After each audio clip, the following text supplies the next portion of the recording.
আমি চোর। আমি একজন আইনজীবী ছিলাম, সমাজের চোখে সম্মানিত আইনের রক্ষক। কিন্তু আজ আমি এখানে নিজের অপরাধ স্বীকার করতে। আমি চোর। আমার হাতে অনেক ক্ষমতা ছিল, মানুষের বিশ্বাস ছিল। সেই বিশ্বাস ভেঙেছি আমি। টাকার লোভে, খ্যাতির লোভে আমি ভুল পথে হেঁটেছি। আমি মিথ্যে সাক্ষ্য দিয়েছি, প্রমাণ লোপাট করেছি।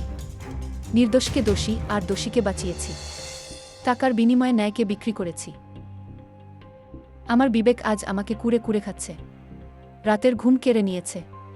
আমি আর সহ্য করতে পারছি না। আমি জানি আমার অপরাধের ক্ষমা নেই। আমি আইন ভেঙেছি, মানুষের বিশ্বাস ভেঙেছি। আমি অনুতপ্ত। আমি চাই আমার মতো ভুল আর কেউ না করুক। টাকার লোভে, ক্ষমতার লোভে বিবেককে বিক্রি না করুক। আমি নিজেকে আইনের হাতে তুলে দিলাম। আমার শাস্তি হোক। হয়তো এই প্রায়শ্চিত্ত আমাকে কিছুটা শান্তি দেবে।